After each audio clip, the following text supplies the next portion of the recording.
Bonjour à tous, c'est un plaisir de vous retrouver pour ce nouvel épisode. Aujourd'hui, je suis avec Marine Lejeune et c'est un invité particulier parce qu'elle a un podcast. Elle a un podcast qui est un peu plus structuré que le mien. Elle parle d'univers, il y a tout un fil conducteur qui est très très beau et très très bien fait. Je vous conseille d'aller voir. Et justement, on va parler un peu de tout ça et surtout de reconversion professionnelle parce qu'elle en a fait plusieurs. Ça fait un moment qu'elle est dessus. Elle a un podcast en plus à côté où elle parle justement un peu de parcours un peu différent, un peu comme je fais, avec cette portée sur l'univers, sur la découverte des planètes, la découverte de plein de choses. Et je trouve ça magnifique. Et justement, on va commencer un peu dans le vif du sujet. Je te laisse te présenter un peu Marine et on va enchaîner rapidement sur tes multiples reconversions. Salut Marius, merci beaucoup pour me faire l'honneur voilà, de l'invitation et de passer sur ton podcast et de me permettre de passer de l'autre côté du miroir. C'est vrai, moi qui ai l'habitude aussi comme toi d'inviter, de me mettre dans cette posture d'hôte par rapport au podcast et à mon parcours. Donc oui, pour me présenter rapidement, je m'appelle Marine Lejeune, j'ai 32 ans et j'ai lancé le podcast Destination Cosmos il y a quelques mois maintenant. Le but en fait de ce projet, de ce podcast qui a démarré voilà un peu comme un side project, c'était de créer un podcast motivationnel pour inspirer les gens en fait à oser se lancer, quel que soit le projet, qu'il soit grand, qu'il soit petit. Mais l'idée c'était de viser grand, tu vois, viser grand, viser haut, viser le cosmos un peu. On dit viser la lune pour atterrir dans les étoiles. Alors tout le monde dit ça, et moi je voulais rester là-dessus sur un univers effectivement un peu universel qui m'est cher, qui m'est propre, et embarquer les personnes à voyager sur des planètes avec des symboliques et des archétypes, parce que j'aime beaucoup voilà le côté astrophilosophie et voilà les symboliques que se cachent derrière les archétypes. Et à côté de ça, voilà, comme tu le disais, je suis en 10e reconversion professionnelle. Enfin, j'exagère à peine. Voilà, c'est vrai que la quête de sens, toutes ces réflexions autour du travail aujourd'hui et des différents métiers qu'on peut exercer, c'est quelque chose qui m'a un peu frappée indirectement. Enfin, j'ai pas choisi, tu vois. J'aurais voulu avoir un parcours linéaire, classique, qui rentre bien dans les normes, dans les cases. Finalement, la vie a fait que, non. Et du coup, c'est l'agilité et voilà, tout un cheminement propre là-dessus. Ouais, et du coup, tu as fait quelles études et c'était quoi ton premier métier? Pareil, j'ai fait plein d'études différentes. Donc, tu vois, même quand j'ai commencé, tu vois, il y a des gens, ils font des études 5 ans linéaires, tu vois, Sciences Po, école d'ingé, école de commerce ou quoi. Moi, j'ai fait tous les formats d'études possibles. Donc, j'ai commencé avec un BTS en notariat. Après, j'ai fait une classe préparatoire aux grandes écoles de commerce parce que voilà, je voulais pas rester dans cette voie-là.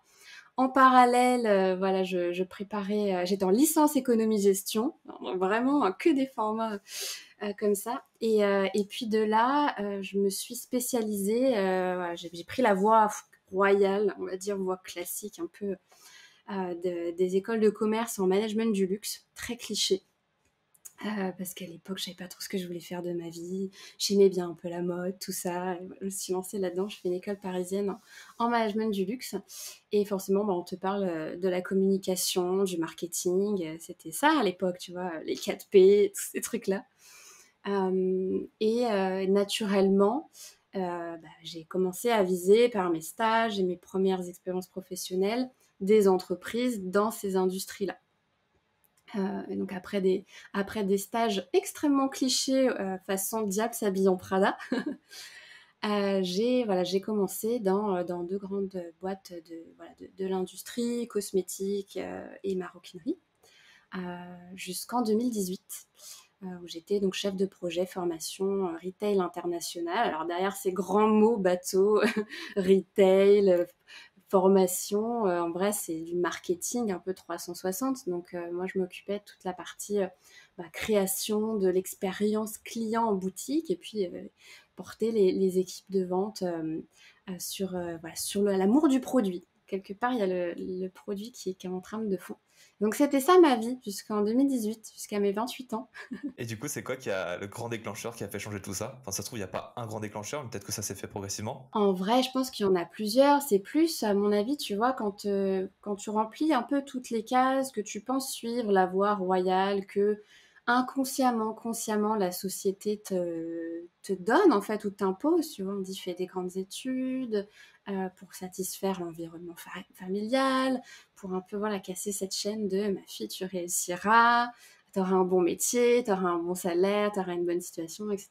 Quand t'arrives à peu près à ce scénario-là et que t'as été un bon petit soldat, j'aime bien dire, parce qu'en vrai, on se rend pas compte de la pression, et c'est encore pire aujourd'hui pour les jeunes qui sont en études, euh, la pression qu'on a déjà dès les études, avec les concours, avec les examens, on est noté, on nous, voilà, on nous conditionne, tu vois.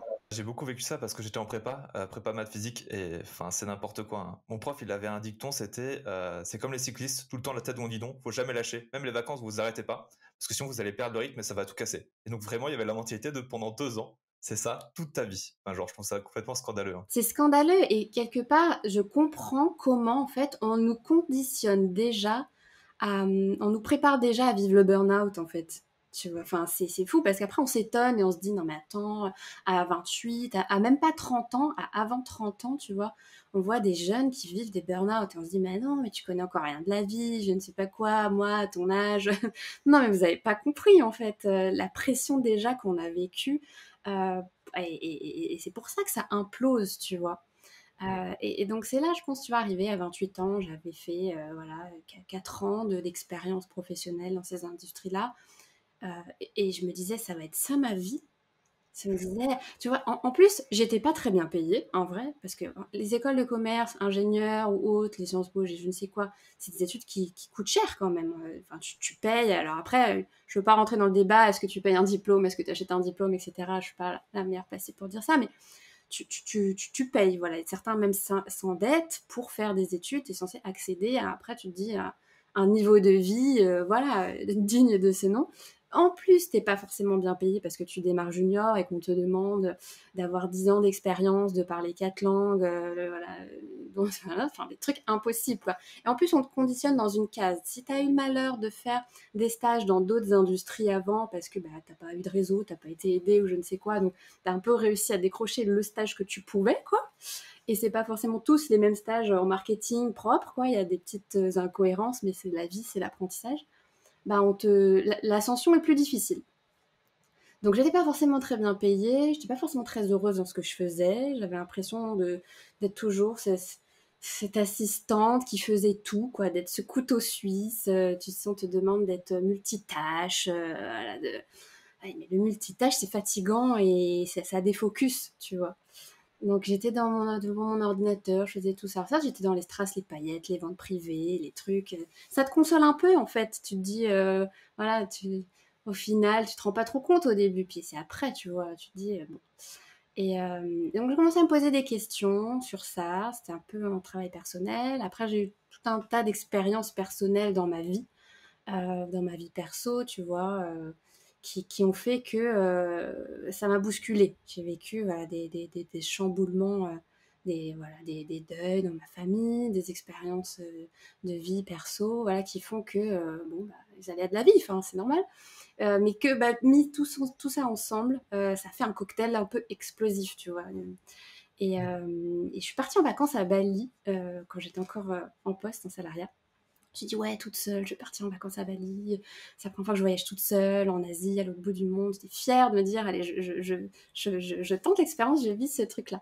Et c'est un peu cliché, mais j'ai vraiment vécu un peu ma révélation Mange Prix M, tu sais, ce film, ce livre où, arrivé là-bas, bah, c'est vrai que tout était bien là-bas, tout était paisible, tout était calme. J'avais vraiment besoin de ça. J'avais pris une retraite de yoga, même si j'étais pas du tout forcément une vraie yogi, mais ça m'a fait du bien. Je suis restée 15 jours là-bas. En plus, j'ai eu droit à l'explosion d'un volcan. J'ai eu plein de péripéties. Je suis restée coincée. Il a fallu que je rejoigne une autre île, Banu-Bangui. Enfin, c'était moi qui voulais de la tranquillité. J'ai eu plein de mésaventures sur mon chemin. Et quand je suis rentrée là, après, donc pendant les périodes de Noël, j'étais en famille, je suis retournée travailler en janvier, en plus en plein salon. Et ça m'a pris d'un coup. Euh, J'arrivais plus à répondre au téléphone, parce il y avait pas les Teams et tout ça encore à l'époque, donc on était sur du téléphone. J'arrivais pas à répondre au téléphone, j'arrivais pas à répondre aux mails, les demandes qu'on me demandait, ça me saoulait, j'arrivais plus. Tu vois, tout ça, je me disais, j'arrivais plus. Donc j'ai commencé petit à petit, je sentais en moi, il y avait quelque chose qui n'allait pas.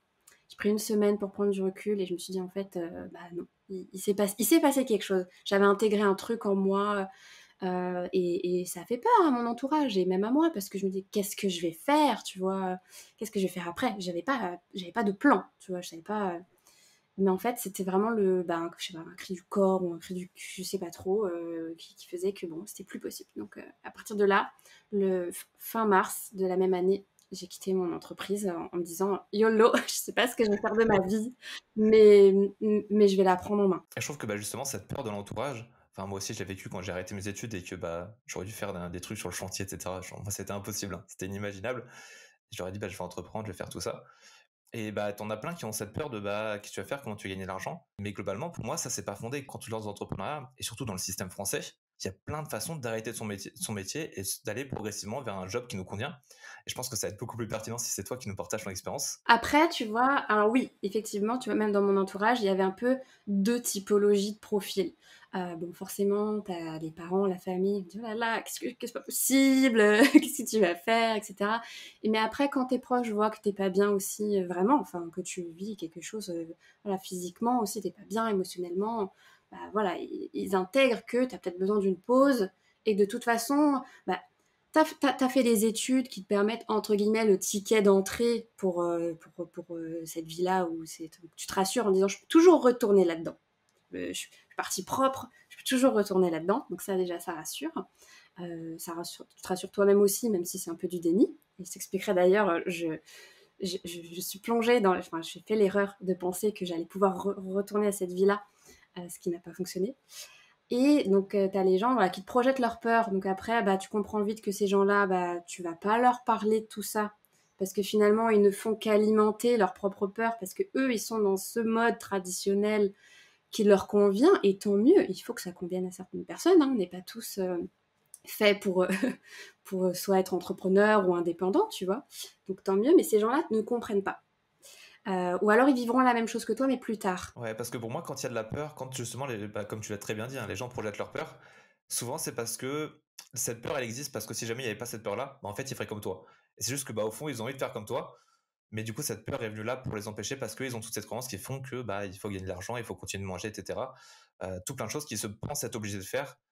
Et du coup, bah, c'est pour ça qu'ils te disent, bah non, toi, tu peux pas. Parce qu'en fait, ce qu'ils disent au fond, c'est que eux, ils peuvent pas. Et ils ont besoin de cette croyance qu'ils peuvent pas. C'est intéressant. Et oui, je pense que tu as totalement raison. Parce que combien de personnes, tu sais, m'ont dit «Oh, à ta place, je pourrais pas. Je sais pas comment tu fais. Oh, mais tu vas partir toute seule à l'autre bout du monde. Mais trop dur. Mais t'as pas peur?» Euh, Ou mais comment, oui, comme tu dis, mais comment tu vas gagner de l'argent et qu'est-ce que tu vas faire? Tu sais, c'est le genre de truc, tu veux pas du tout qu'on te le dise parce que merci les gars, mais en fait, cette question, je me les pose tous les jours en fait. Je le vis, j'en ai peur aussi, et au contraire, j'essaye de me délester de ces croyances. Donc, venez pas en plus de ça me remettre ces choses-là sur le dos, j'en ai pas besoin. Au contraire, j'ai besoin plutôt, voilà. Donc après, enfin, soi-même, on sait de qui on peut bien s'entourer. Voilà, soit les proches qui ne comprennent pas ou qui ils savent qu'ils vont être dans cette typologie-là et c'est plus, bah, on comprend pas trop, mais on te soutient et on accueille ça. Et après, c'est aussi bah, aller oser rencontrer de nouvelles personnes via bah, soit des réseaux, networking, ou en allant un peu s'exposer au monde et de se rendre compte qu'en fait, il y a plein de gens qui vivent la même chose que nous et qui se posent les mêmes questions que nous, qui sont juste bah, en dehors de notre sphère sociale, amicale, de notre noyau déjà constitué. Et c'est tant mieux, ça permet, voilà, voilà. Donc, c'est comme ça que j'ai fait, mais c'est un cheminement. Je te dis ça aujourd'hui avec le recul, mais sur le moment, c'était très difficile. Et les premiers mois, j'ai été un peu dans une phase de déni. Voilà, j'ai pris du temps pour moi. Je suis aussi partie à l'autre bout du monde. Voilà, j'ai cru que que fuir était la solution. En vrai, ça marche pas. Voilà, tu crois que voilà, tu vas construire ta vie comme ça à l'autre bout du monde. Ça fonctionne pas. Si t'es pas bien dans ton présent, à Paris, en France ou je ne sais où, tu seras pas bien, même ailleurs, tu vois. Ouais, et je sais que bah moi je suis beaucoup le philosophe Carl Jung et lui disait justement que en fait il a toujours été très attiré par toutes les cultures, tous les chamans, tous les mythes qui ont existé et surtout l'Asie. Mais ce qu'il disait qui était important pour lui, c'était de rester en accord avec sa culture, qui était pour lui catholique, de rester en accord avec tout ça, son pays, etc. Parce qu'on a des problèmes à résoudre, il y a les traumas, ils sont là. Ce qu'on doit résoudre, c'est là-bas, c'est ici. Et justement, quand il a eu des rêves très très forts, lui, et il avait notamment un rêve où il était bah, totalement tiraillé entre tout ça et il voulait aller vers l'Asie. et en fait, il a croisé sa divinité intérieure, qui était un géant, justement dans ces notions de mythe qui étaient très importantes pour lui, et il lui dit, bah moi je vais aller en Asie. Et le géant lui dit non, n'y va pas, tu vas te brûler les yeux. Parce que là-bas, il y a quelque chose de tellement fort auquel il est tellement pas préparé, ça va le détruire. Il avait cette croyance-là. Il faut savoir qu'il a quand même été très proche de la culture asiatique, hein. Mais voilà, pour lui, il y a vraiment cette notion de les trucs qu'on a, on doit les résoudre ici. Et comme tu l'as dit, fuir, ça sert vraiment pas à grand-chose, quoi. J'adore l'analogie parce que j'adore Jung et tu t'y connais beaucoup mieux que moi, donc j'adore ce genre d'histoire. Tu vois, et ça résonne énormément pour moi parce qu'à l'époque, j'avais pas encore fait tout ce cheminement un peu qu'on peut dire d'éveil spirituel ou autre, tu vois. Et c'est venu au fur et à mesure parce que bah, forcément, quand tu vis un peu un traumatisme intérieur ou un bouleversement intérieur, tu te poses plein de questions et tu as tendance à vouloir explorer plein de choses. Et tu as l'impression que tu peux pas explorer ces choses en restant, comme tu dis, dans ton contexte, dans ton cadre de vie actuel. Et c'est un peu la philosophie du livre L'Alchimiste, tu sais, de Paulo Coelho, où tu te fais tout un truc et tu as l'impression que c'est par l'expérience du voyage. Alors, c'est l'expérience du voyage et tout ce cheminement qui fait qu'il va comprendre plein de choses au fond de lui. Mais finalement, quand il revient, bah, il se rend compte que le trésor, il était là, tu vois.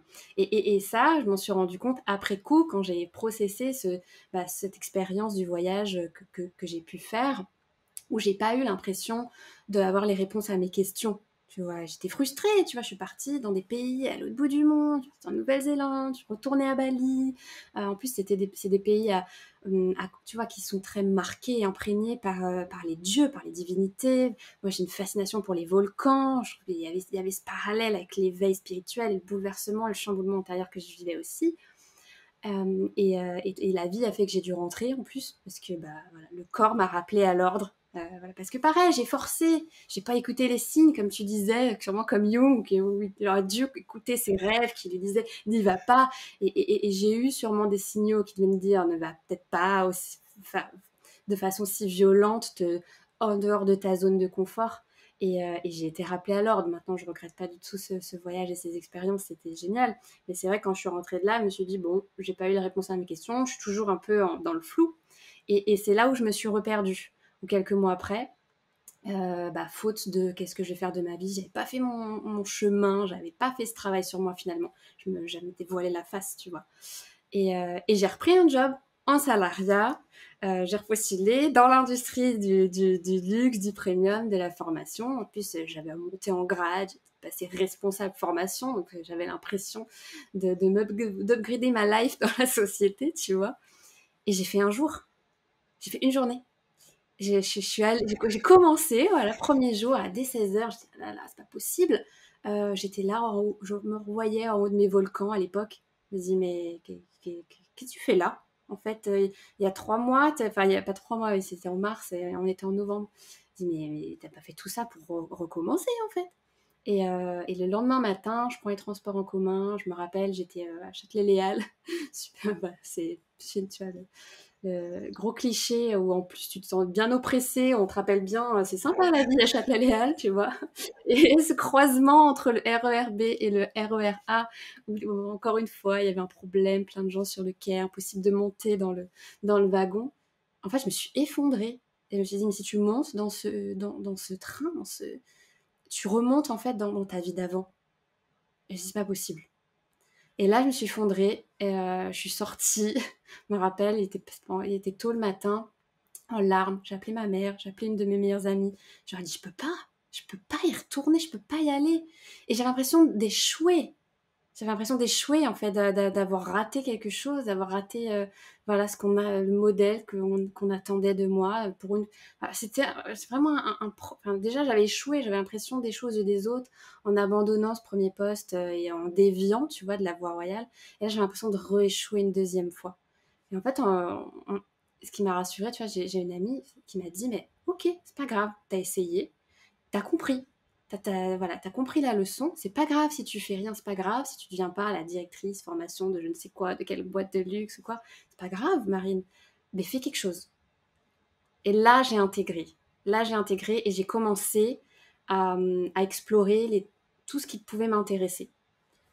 que ce soit, je me suis formée dans des thérapies holistiques de bien-être, je me suis formée en fleurs de bac, et parce que ça m'intéressait énormément les rêves, et j'ai fait beaucoup de rêves aussi. Je me suis intéressée à l'entrepreneuriat au féminin, j'ai postulé à pour être ambassadrice, pour justement porter l'entrepreneuriat féminin. Je me suis laissée porter. Et c'est de là que petit à petit, le chemin se fait et que tu te dis, bah, je peux gagner ma vie finalement. Parce que, alors au début, c'est sûr, il y a une phase où on va pas se mentir, hein, soit tu arrives à partir en rupture co, tu as le chômage, soit tu vis chez ton mec ou chez ta copine, soit tu vis chez tes parents, on va pas se mentir, ou soit tu vis de tes économies. Il y a un passage où forcément il n'y a pas d'argent qui rentre, où c'est difficile, où tu te compares à tes potes qui, eux, suivent leur chemin, sont dans le salariat tracé, gagnent bien leur vie, causent toutes ces cases de la société et tu te dis, je colle pas, je suis pas, c'est quoi ma valeur, tu vois. Et évidemment, il y a cette phase-là. Et quand tu fais ce travail sur toi en fait, je m'en fiche de ce que les gens pensent de moi. En fait, si tu penses que j'ai raté, que j'ai échoué, que je suis nulle, parce que tu vois sur la couverture du livre que j'en suis là, si tu penses ça, bah en fait, c'est qu'on n'a pas le même mindset, les mêmes valeurs, le même état d'esprit, et finalement, c'est que nos chemins se séparent ou que nos schémas n'ont pas lieu de continuer ou de se croiser.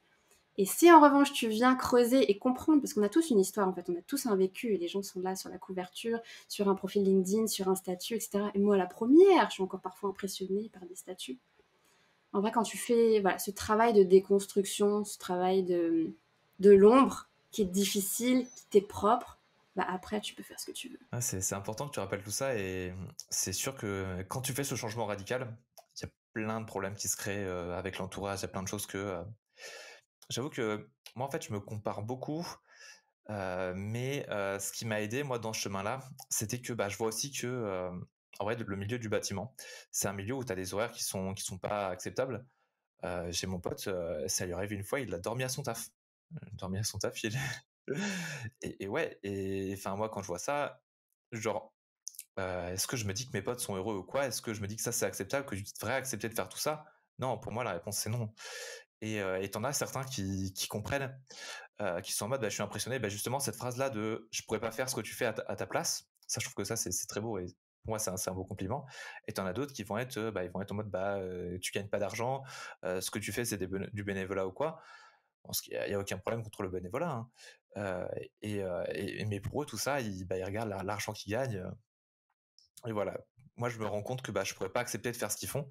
Et c'est pas que j'en serais pas capable, hein. C'est juste que moi, j'accepterais pas. J'ai un respect pour mon corps qui fait qu'il y a des situations dans lesquelles je vais pas aller parce que je sais que c'est quelque chose qui va me faire du mal. Et moi, je me dis que je vois le mal qu'ils se font. Mais après aussi, j'ai toujours été, enfin, je me suis toujours ressenti très différent. Et je pense comme toi, bah, je suis introverti. On est dans une société d'extravertis. Par exemple, moi, les soirées, c'est jamais quelque chose que j'ai réussi à, j'ai jamais réussi, ça m'a jamais plu, moi, les soirées avec plein de monde. Et donc assez tôt, j'ai réussi à me distinguer des autres. Déjà, quand t'aimes pas faire des grandes soirées, euh, tu as ce passage de l'éducation supérieure ou avec la fac, les écoles d'ingé, où tu as beaucoup cet esprit des grandes soirées, tu as plein de gens. Tu as un moment où c'est plus difficile de te faire des amis. Oui, c'est pareil dans les écoles de commerce, c'est pareil. Les BDE, tu sais, il faut être avec les bonnes personnes, il faut être vu avec les bonnes personnes, et pour ça, c'est forcément par les soirées, etc. C'est déjà les débuts des mondanités, tu vois. Quand t'es pas trop mondain de base, tu te dis comment je vais m'intégrer à ça. En tout cas, c'est plus long ou c'est moins facile. Ouais, c'est moins facile, t'apprends à te distinguer des autres, t'apprends à être plus avec toi-même. Et je pense que ça, c'est quand tu sors de chemin, bah, en fait, le chemin vers soi, hein, c'est un chemin qui est quand même assez solitaire. Même si le contact avec les autres, c'est forcément utile et t'en as forcément besoin, t'as quand même toute cette partie où t'es tout seul en introspection, tout seul avec toi-même. Et le fait je trouve qu'être introverti, c'est un grand avantage dans tout ça. Et t'as toute cette distinction avec les autres que tu prends déjà, qui t'aide, je trouve, dans ce parcours entrepreneurial-là. Après, en vrai, c'est aussi une question de, bah, tu fais ce qui est bon pour toi. Bah, par exemple, je vois bah, Cyril, que tu connais aussi, dont je suis passé sur son podcast. Lui, on fait globalement un peu la même chose, sauf que le parcours, il n'a rien à voir. Lui, il est tout le temps à des events, tout le temps à voir des gens, tout le temps à faire des appels. moi beaucoup moins parce que c'est beaucoup moins mon truc, j'ai une approche assez différente. Je vais travailler sur plutôt l'aspect technique, plutôt le montage, plutôt tout seul dans ma chambre, alors que lui, il va être tout le temps à des events, à se montrer, etc. C'est deux façons différentes qui nous... Qui fonctionne très bien aussi, ouais, c'est ça. C'est ça qui est important de montrer parce qu'on peut se dire, je suis introvertie, c'est une fatalité, je vais pas beaucoup aux événements, du coup, j'y arriverai pas ou je serai pas visible ou je m'attirerai pas les bonnes connexions, etc. Non, en fait, c'est deux façons différentes d'aborder la chose. Et de toute façon, il faut suivre son propre rythme, son propre flow, sa propre énergie. Et si tu vibres et que tu te forces, les gens vont s'en rendre compte, il va y avoir des résistances, tu vois. Et pourquoi pour Cyril c'est si fluide quand il va à des événements, bah, c'est parce que c'est sa personnalité. Et pourquoi toi c'est si fluide d'une autre façon, parce que bah, tu vas plutôt passer d'abord par le canal du digital, passer par le podcast parce que c'est un format intimiste.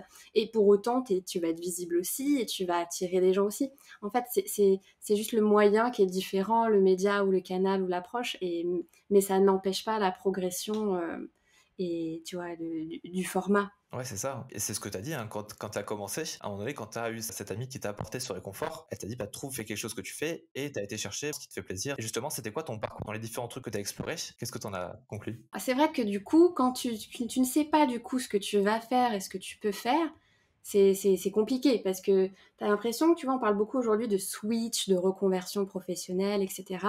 Et on voit que des success stories via des médias, et j'adore ces médias-là d'ailleurs, qui montrent en lumière des interviews de personnes qui se sont reconverties voilà, d'une grande boîte de luxe à sage-femme ou autre. Enfin, c'est fascinant de voir ces parcours. Et tu as l'impression que bah, qu'il suffit d'un seul switch, d'une seule reconversion et que ça fonctionne. Oui, j'étais dans le marketing et puis maintenant je fais ci. J'étais en école d'ingé ou à la défense, je ne sais quoi, mais maintenant j'ai créé mon vin, j'élève mes chèvres, enfin bref, j'exagère, mais... Et tu dis, ouais, mais en fait, pour certains, effectivement, voilà, il suffit d'une fois, ils ont l'idée, il y a le concours de circonstances qui fait que ça fonctionne. Et tant mieux, c'est des parcours qui nous inspirent et qui invitent à ça. Mais ça, c'est qu'une petite minorité, c'est un microcosme en fait. C'est succès, c'est réussite en one shot, en une fois. La réalité derrière, ce qu'on montre pas toujours, certains le font, et tant mieux, c'est qu'en vrai, c'est un jeu, c'est Mario Bros, quoi. En vrai, c'est des niveaux.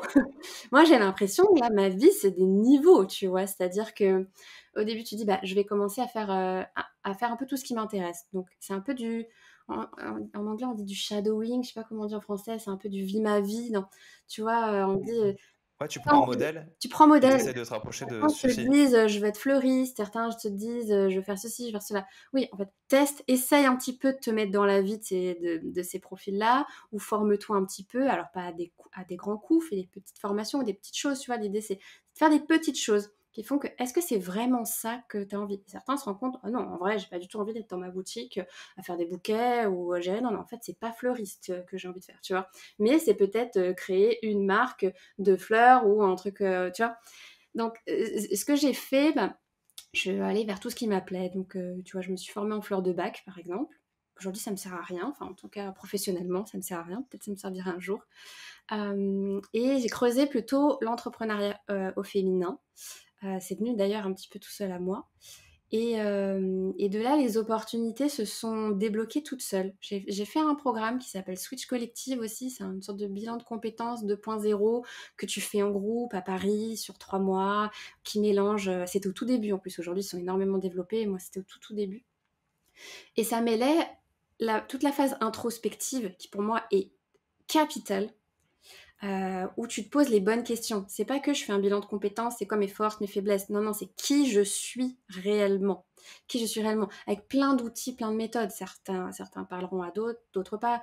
Du MBTI, ton profil énergétique, tu vois, vraiment tout mélanger de toute culture, de toutes approches. Moi, j'ai adoré multiplier les outils comme ça de développement personnel, de connaissance de soi, parce qu'à chaque fois, je viens piocher et ça vient affiner un petit peu plus, voilà, pour comprendre comment je fonctionne et dire ah oui, c'est pour ça. Et pas genre non, je suis une anomalie, tu vois. Moi, c'est des trucs qui parlent beaucoup, hein. Je suis un grand fan du MBTI, enfin plutôt dans les origines qui reviennent à Jung, etc. Mais ouais, et pour moi, le travail de bah, qui je suis, c'est vraiment le plus important et c'est à la base de tout mon travail, hein. Et comme toi, j'ai eu un parcours où, globalement, je trouve il y a toujours un lien parce que c'est toujours moi ce développement personnel que je veux essayer de rendre accessible à plus de gens, parce que ça a changé ma vie et parce que je veux partager ça. Mais au début, voilà, moi j'étais beaucoup vers l'entrepreneuriat. Après, je me suis dit peut-être que je vais faire coach mindset. Puis à un moment donné, j'étais à un event et je me suis dit, bah en fait, ce que j'ai toujours envie, c'est le podcast parce que moi, c'est un format que je kiffe et pareil, faire des conférences plus tard.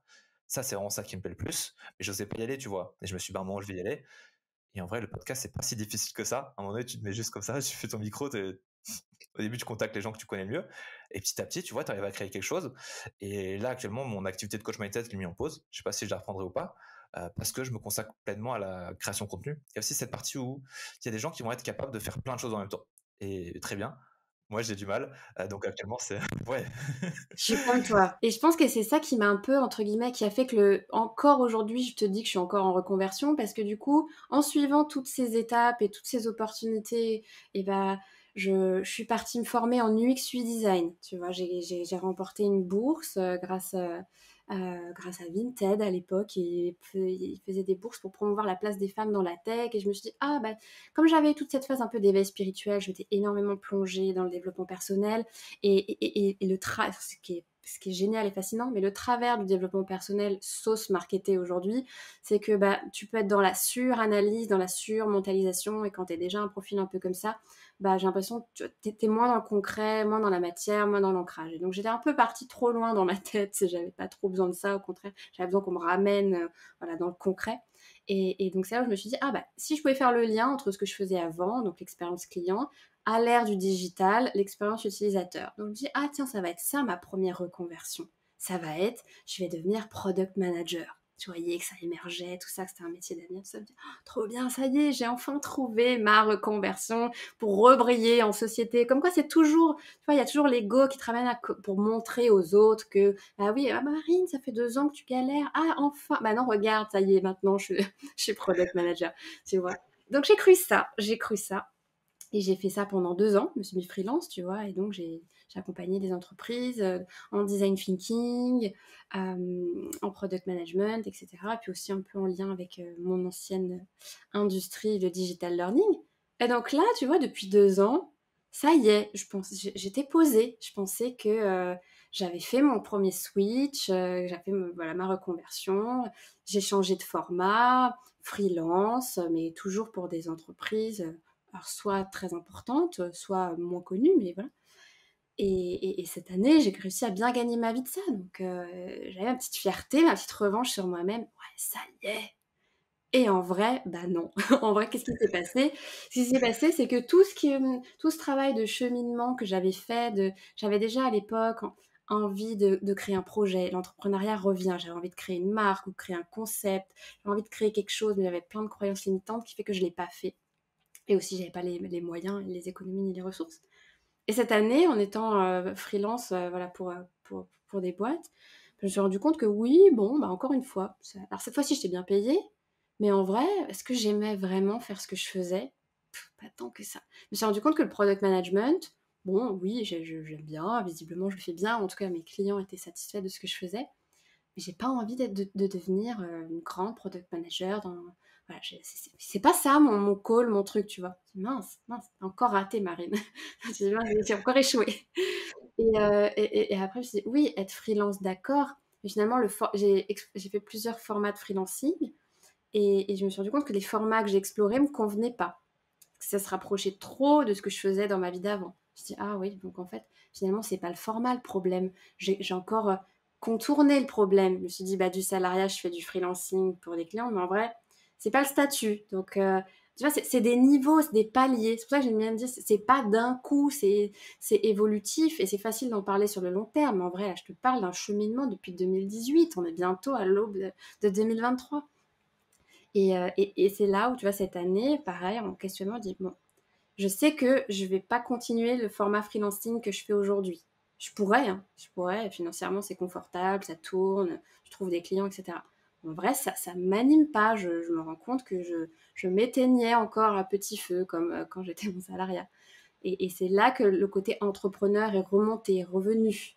Ah, en fait, Marine, souviens-toi, Donc ça a commencé avec le podcast. Tu vois, voilà, je me suis dit, allez, un jour, j'ai créé un podcast, j'ai envie de rencontrer des gens qui m'inspirent, des gens que j'oserais pas contacter dans la vraie vie, parce que tendance un peu, tu sais, remise en question, estime de soi, voilà. Et là, au moins, quelque part, tu te caches derrière ton podcast, c'est vrai finalement, parce qu'on met en lumière et en avant des personnalités, des gens, mais c'est des gens qui vont transmettre aux autres. Toi, tu te nourris aussi, donc c'est hyper. Moi, enfin, format podcast, c'est génial. Je sais que toi, c'est pareil, sinon on ne serait pas là, que bébé en train de se parler.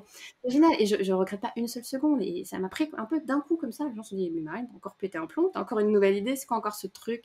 Et limite, mes proches ne me croyaient pas trop, quoi. Encore une de ces lubies, elle n'ira pas jusqu'au bout, tu sais. Bah non, non, sauf que là, je l'ai vraiment fait.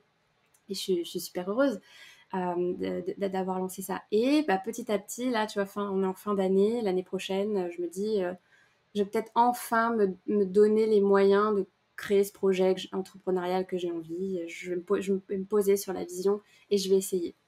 Sauf que là, j'ai pas de parachute. Là, j'ai pas de parachute. J'ai de mes économies, tu vois. Les gens vont me dire, mais comment tu gagnes ta vie? T'es bien mignonne. En fait, la vérité, là, aujourd'hui, je gagne plus, là. Cette année, j'ai bien gagné. Là, je gagne plus. Parce que c'est ça, des fois, moi, quand j'écoute des podcasts, des parcours, c'est ça aussi que je veux comprendre. Parce que tu te dis, ouais, t'es bien mignonne, tu suis tes rêves, ou t'es bien mignonne, tu suis tes rêves, fais ce que t'as envie, vis de tes passions, etc.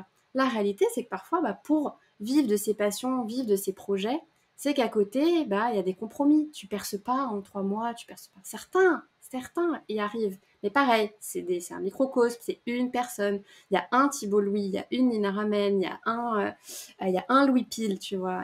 Et c'est des gens inspirants qu'on a. Voilà. Mais on ne deviendra pas tous le prochain ou la prochaine comme eux.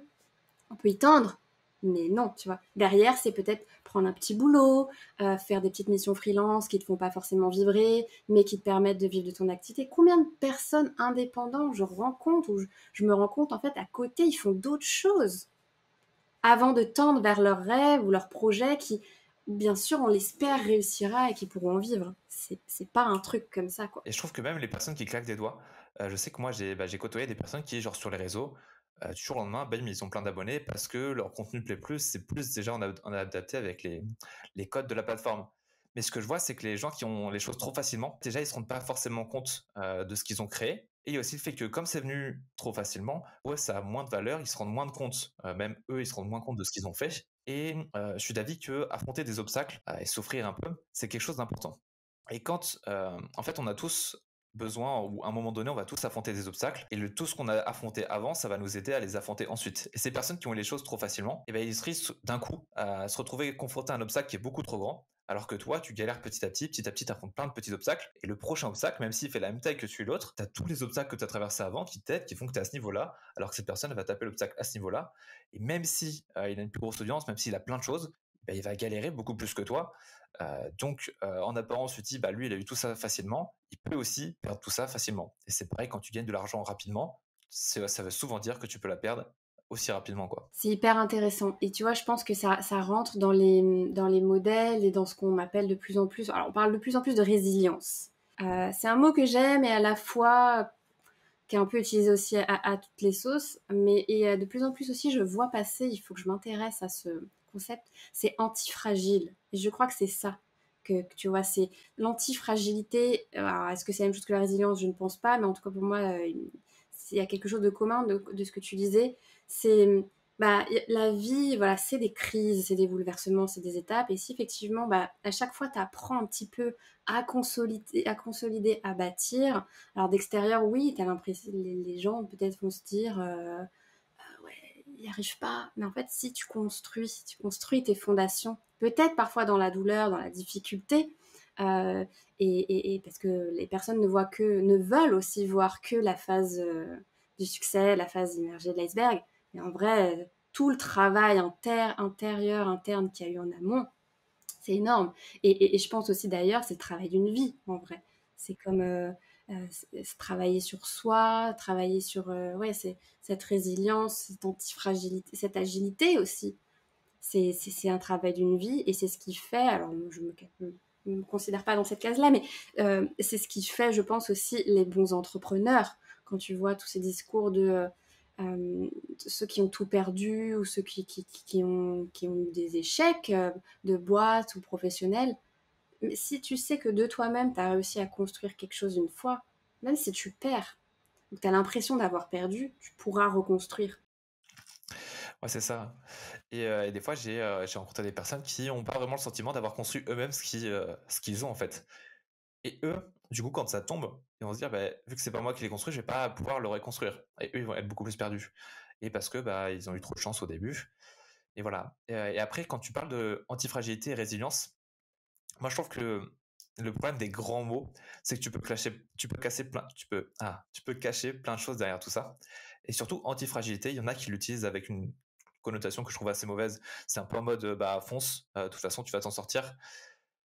Et justement, bah, tu aurais très bien pu foncer dans ton métier avant, c'était pas la bonne solution.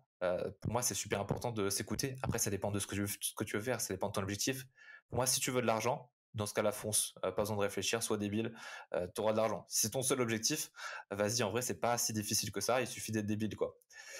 Alors que si tu veux justement chercher ton bonheur, chercher ton chemin à toi, là, tu as beaucoup plus de réflexions qui viennent. Et là, pour moi, tu dépasses le stade de résilience parce que, en fait, c'est une écoute profonde de toi, c'est un travail sur toi. Et en fait, pour moi, c'est se construire. Tu te construis et à un moment donné, bah, tu deviens tellement grand que tu peux tout affronter. Voilà.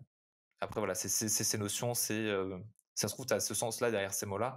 Voilà, c'était juste pour préciser un peu tout ça. Je trouve qu'il y a beaucoup trop de gens qui cachent beaucoup trop de choses derrière le sens d'un mot. Je suis d'accord avec toi, c'est comme le mot burn-out, hein, de toute façon, j'utilise pareil.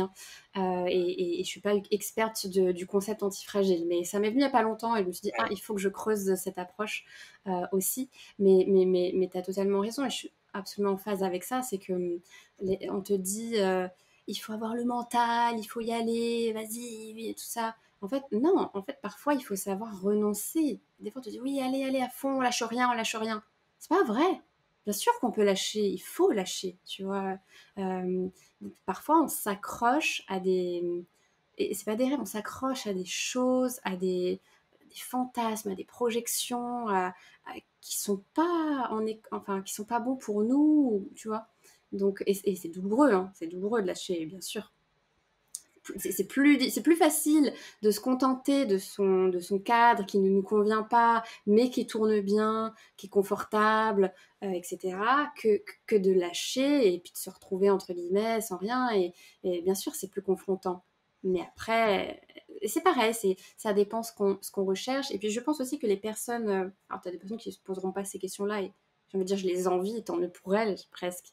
Mais tu en as aussi, je rebondis, c'est ce que tu disais quand on parlait des écoles, des études, où on va un peu partout, en début de vie professionnelle, on a une vie sociale riche, tu sais, voilà, tu travailles à fond, after work, boire des coups, etc.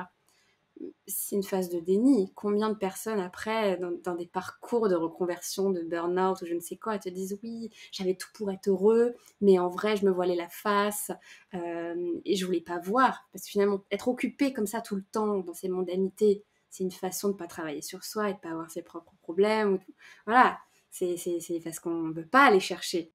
Ouais, mais c'est des façons de se divertir. Et pour moi, c'est pareil, les jeux vidéo, c'est une très bonne façon de se divertir aussi, les voyages aussi, parce que tu changes tellement de choses que ton cerveau, il a une phase où, bah, dans un environnement complètement différent, il doit s'adapter. Donc, il va pas réfléchir à tout ce qu'il y a avant, il fait des distinctions. Et voilà, tu te retrouves dans un monde différent à devoir fonctionner différemment et tu penses plus à ce qu'il y avait avant. Mais à un moment donné, tu t'adaptes de nouveau. Et là, ça revient. Les jeux vidéo, quand le jeu vidéo s'arrête, tu as une petite phase où tu réalises tout ce que tu viens de faire. Peut-être tu es content, tu as gagné. Et après, tu as la phase où tu fais, oh putain, il y a tout ce qu'il y avait avant et ça revient de plein fouet. Et c'est comme. Et tu parlais de burn-out. Et je trouve qu'il y a une notion qui est intéressante, c'est burn-out, dépression, tous ces mots-là. Tu as des gens qui les vivent et qui en souffrent et qui tirent des conclusions sur leur vie. Parce qu'ils ont fait un burn-out, ça, entre guillemets, détruit leur vie, parce qu'ils ont fait une dépression, ils ont souffert, etc. Et ces gens-là, ils ont créé des choses à cause de ce burn-out-là. Et ce qui se passe souvent, c'est qu'ils acceptent pas que les autres utilisent ces mêmes mots, qu'ils utilisent les mots burn-out et dépression, parce que pour certains, la dépression, c'est un stade qui t'apporte aux portes de la mort. Et dans ce cas-là, quelqu'un d'autre va pas pouvoir dire dépression. Pour moi, le pire, c'est ceux qui disent pour dire dépression, faut que tu sois diagnostiqué, etc. Moi, j'ai parlé avec quelqu'un, il avait fait une tentative de suicide. Il n'était pas diagnostiqué dépressif. Et des fois, quand il disait à ses potes, je suis dépressif, tu vois, parce que c'est plus facile de dire je suis dépressif que d'expliquer tout ce que ça veut dire derrière tout ça. Ses potes lui disent, bah non, t'es pas dépressif, t'es pas diagnostiqué. Alors que si jamais il savait tout ce qu'il y avait derrière, il serait en mode, ah oui, oui, en fait, c'est grave ce qui t'arrive. Et du coup, ils comprennent pas et ils lui disent: «Bah non, fonce, t'as juste à te bouger». Ouais, il y a un grand truc avec les mots et ça, je pense que c'est comme les HPI. Bon, alors ça, c'est encore un autre sujet parce que HPI, pour le coup, avant de t'autoproclamer HPI, c'est vrai qu'il faut poser un diagnostic parce qu'aujourd'hui, tout le monde veut s'approprier le terme HPI. Pour moi, le problème, c'est pas le terme HPI, c'est les gens ce qu'ils en font derrière. Parce que même moi, tu vois, en soi, j'ai jamais été diagnostiqué HPI. Je me ressens HPI et je trouve ça plus important parce que je connais des gens où justement, j'ai une amie, genre, très tôt dans son enfance, un jour, le docteur lui a dit: «Bah, je suis HPI». Elle est rentrée en cours, ses camarades, genre vraiment, elle était toute petite, hein, ils lui ont demandé: «Pourquoi t'étais pas là?» Elle a dit: «J'étais chez le docteur et je suis HPI». Et HPI, ça veut dire haut potentiel intellectuel. Du coup, les autres, ceux qui comprennent pas le terme HPI, ils se sentent inférieurs. Et du coup, quand tu te sens inférieur, bah, à l'école, quand tu es petit, tu vas discriminer, tu vas te moquer de la personne, etc. Et là, tu as plein de conséquences. Et la personne, comme elle n'a pas choisi d'être HPI, elle considère que c'est une figure d'autorité, un docteur qui le met cette étiquette sur le front, elle n'est pas capable de l'enlever. Alors que si moi, par exemple, je dis je suis HPI, je sais que pour moi, ça a un sens. Et quand quelqu'un me dit, si quelqu'un me dit t'es HPI, alors ça veut dire que t'es comme ça, t'es comme ça. Si par exemple, il me dit t'es HPI, c'est dire que t'es plus intelligent. Ah non, parce que moi, c'est pas le sens que j'ai choisi. J'ai choisi d'être HPI, j'ai choisi les sens que je veux ou que je veux pas. Et quand je dis que je suis HPI, c'est parce que j'ai pas envie d'expliquer à quelqu'un, oui, je suis différent, dans ma vie, il se passe tel truc, toi, c'est pas forcément comme ça que ça se passe pour toi. Je dis juste, t'es HPI, au lieu de passer 30 minutes à leur expliquer. Et voilà, c'est tout. Donc pour moi, là, il y a un sens différent avec le fait de s'autoproclamer, etc. Et je trouve ça mieux, plus sain de s'autoproclamer. Mais après, voilà, c'est aussi l'attitude des gens, à être capable de s'ouvrir. Quand quelqu'un te dit un mot, réfléchir, comprendre que bah, il n'a pas forcément le même sens que toi, et pas directement partir dans des jugements, dans un sens, etc. Quoi. Oui, non, c'est clair. De toute façon, il y aura toujours des personnes pour voilà, confronter et dire ah mais non, pour moi, je l'interprète comme ci ou comme cela. En vrai, je crois qu'il faut s'en détacher. Et tant que tu es au clair avec toi-même, bah, c'est ça le principal, tu vois. Et puis bah, après, les gens en font ce qu'ils veulent. Après tout, on est responsable de ce qu'on dit, mais pas de la façon dont les gens vont l'interpréter, tu vois. Ça leur est propre. Et pour rebondir sur ce que tu disais par rapport à la dépression, et de l'importance en fait parce qu'on aime bien, tu vois, c'est pareil, si t'as pas le diplôme, tu peux pas dire que t'es ceci. Alors, pour certaines professions, pour certaines choses, évidemment, mais on peut pas nier, comme tu disais, l'état dépressif ressenti et vécu d'une personne parce qu'il n'est pas allé voir un médecin et que le médecin ou que le psychiatre lui a dit vous êtes ceci, vous êtes cela. C'est comme, je sais pas, en France, le nombre de personnes qui sont probablement autistes ou qui sont sur le spectre d'autisme, Asperger, etc., il est énorme. Et on ne peut pas nier euh, ce que vivent ces personnes-là et qui elles sont en fait parce que parce qu'un médecin je ne sais quoi, je ne sais qui a posé voilà le mot dessus. Je trouve que l'autisme, il y a un gros problème hein, partout dans le monde et je pense aussi en France. Je sais que bah, moi, notamment avec mon contenu, j'ai eu des contacts avec des autistes, des personnes qui me disent je suis autiste. Déjà, s'ils ne me l'avaient pas dit, je ne m'en serais même pas rendu compte. Hein. Et du coup, on a cette image. Déjà, je trouve que le mot autisme est très très fort. Hein, et on a une certaine image quand on pense que quelqu'un est autiste. Et du coup, ça va créer plein de choses. Je trouve que le mot, peut-être qu'il faudrait changer, je ne sais pas, mais il y a actuellement une connotation qui est bien trop négative. Être autiste, c'est bien plus différent que ça. Il y a une notion de spectre aussi, et notamment Asperger. Parce que j'ai fait une vidéo dessus, et on m'a dit qu'on peut plus utiliser le terme Asperger. Ah, je savais pas. C'est des trucs, ça change un peu tout le temps, Ok. c'est assez incroyable. Soi-disant, le terme, il y aurait des problèmes, parce qu'en plus, ça fait une distinction entre ceux qui ont le syndrome d'Asperger et les autistes. Ah oui, parce que du coup, on dit syndrome et le côté syndrome fait maladie, alors que c'est pas une maladie, c'est un état d'être, en fait. Voilà, ouais, il y a ça aussi, il y a plein de choses. Parce que bah, toujours les mots, quand tu cherches un peu toujours, tu peux toujours trouver des problèmes. Hein. C'est le problème des mots. Hein. Voilà, du coup, il faut plus utiliser syndrome Asperger, il paraît. Parce que voilà, il y aurait parce que vraiment ce que tu as dit, hein, c'est ça sur le syndrome. Plein de distinctions qui se font. Ce qui se passe, c'est que c'est un spectre. Il y a les autismes, c'est pas les mêmes intensités. Pour moi, ça devrait être enseigné à l'école. Dans les détails, on devrait montrer des choses. Moi, il y a une série que j'aime beaucoup qui s'appelle Atypical, qui parle de quelqu'un qui a le syndrome d'Asperger. Moi, il y a des comportements que je comprends beaucoup, où ça fait beaucoup écho avec moi, parce qu'il a une honnêteté qui est assez brute. Par exemple, lui, quand il dit à quelqu'un je t'aime, c'est pas en attente de quelque chose. Notamment, il se passe qu'à un moment dans la série, il dit à une fille je t'aime, et elle s'attend à quelque chose. En fait, ce qui se passe, c'est qu'il dit je t'aime et il part de la pièce. C'est tout. Parce que lui, il n'y a pas de conséquences. Il ressent qu'il aime la personne, il lui dit qu'il aime la personne, c'est tout. Il n'y a pas d'intention derrière. Et du coup, la personne en face est totalement déstabilisée. Pourquoi il m'a dit je t'aime, du coup? Il a juste dit je t'aime parce qu'il ressent. Alors qu'on est dans une société où les gens disent je t'aime pour en fait signifier quelque chose. Quand tu dis je t'aime à quelqu'un, la plupart du temps, ça veut dire je veux sortir avec toi. Après, quand tu es en couple, ça veut dire tu comptes pour moi, etc. Et justement, cette personne avec le syndrome d'Asperger a une honnêteté différente et je me sens bien plus proche de ça. J'ai pas fait de recherche, ça se trouve, je suis proche d'un syndrome d'Asperger, ça se trouve pas du tout.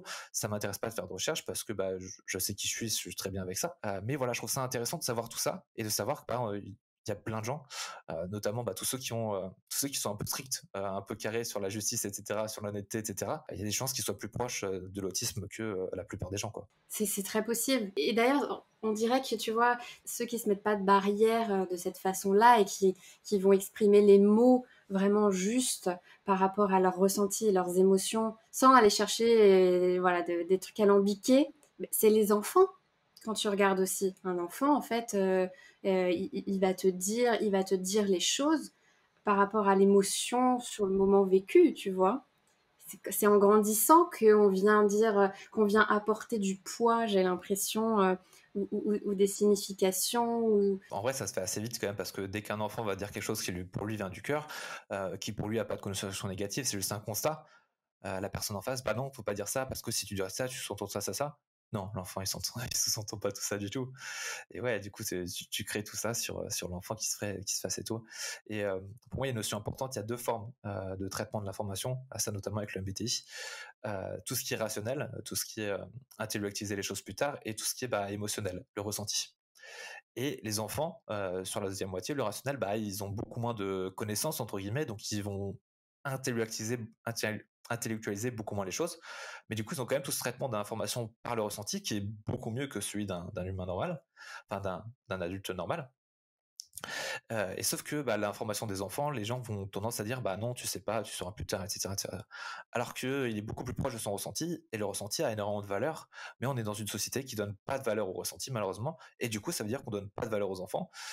Ça, c'est tragique. Enfin, aujourd'hui, on laisse peu de place à cet aspect émotionnel et à l'intuition, tu vois. Et aussi, j'ai l'impression, je lisais un article ou un post sur LinkedIn il n'y a pas très longtemps qui m'a fait complètement changer ma vision et mon état d'esprit par rapport à mon côté. Suis-je rationnel, suis-je émotionnel, suis-je cerveau gauche, suis-je cerveau droit? Parce qu'on adore mettre les gens dans des cases. Et donc on adore dire, ah, toi t'es intuitif, toi t'es émotionnel, toi t'es rationnel, etc. Ou analytique, ou logique. Et moi, longtemps, je me suis pensée très analytique, très rationnelle, etc. Et tu te dis, bah, si je suis l'un, je peux pas être l'autre. Et en fait, je me rends compte de plus en plus que ma part émotionnelle, ma part intuitive, s'est énormément développée du fait de mon cheminement, de mon parcours de vie. Et en réalité, on n'est pas l'un ou l'autre. En fait, on est les. Il faut arrêter de dire. Tu sais, j'adore. T'as ces photos là où si tu vois d'abord la tête du lapin ou le canard ou combien. J'adore ces trucs-là. C'est fascinant, on voit pas les mêmes choses, etc. Donc, bien sûr qu'il y a une dominance. Il y a une dominance. Et puis, je pense aussi, parfois, tu vas avoir d'abord le lapin, parfois, tu vas avoir le canard.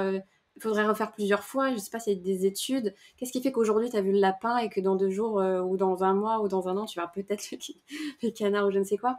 Parce qu'en réalité, on est les deux.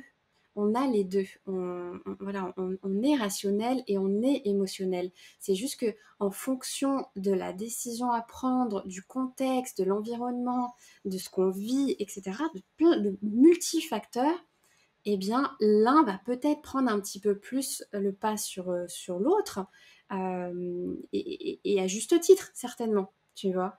Et donc, c'est ça finalement qu'il faudrait développer. C'est peut-être pas d'être soit rationnel, soit émotionnel, mais de composer en juste harmonie avec les deux et de savoir à quel moment je vais être à l'écoute d'un signe, d'une synchronicité, de mon intuition, de mon inconscient, parce que c'est juste à ce moment-là. Et aussi, on va se mentir, on peut pas prendre toutes nos décisions de vie sur de l'émotionnel et de l'intuitif, sinon on ferait n'importe quoi, ce serait la cacophonie, quoi. Et donc savoir quand, voilà, aussi faire rappel à son rationnel quand c'est nécessaire. Je sais que j'avais fait une vidéo où justement Cyril avait réagi dessus, où je parlais de trouver des boussoles pour trouver ses décisions. Et Cyril me disait que la meilleure boussole, c'est le cœur. Et moi, ce que je lui ai répondu, c'est que oui, c'est vrai, mais tout ce qui est émotionnel, tout ce qui est ressenti, déjà, c'est comme on ne nous l'apprend pas, la plupart des gens savent pas l'écouter. Si tu dis à quelqu'un d'écouter son cœur, il y a de grandes chances que cette personne-là, elle en soit pas capable, et même si elle écoutera pas forcément bien. Parce que tu le veuilles ou non, tu vas forcément intellectualiser, rationaliser les choses. C'est comme j'avais vu ce passage où il y a un documentaire sur à la télé qui est passé sur tout ce qui est un peu spirituel. Il y a une personne qui changeait de corps. Et ce qu'elle expliquait, c'est que quand elle fait une décorporation, elle arrive dans une pièce et entre guillemets, elle va voir la pièce. Et quand elle est dedans, les informations qu'elle a, c'est pas de la vision. Elle va pas voir comme nous on voit comme ça avec nos yeux éveillés.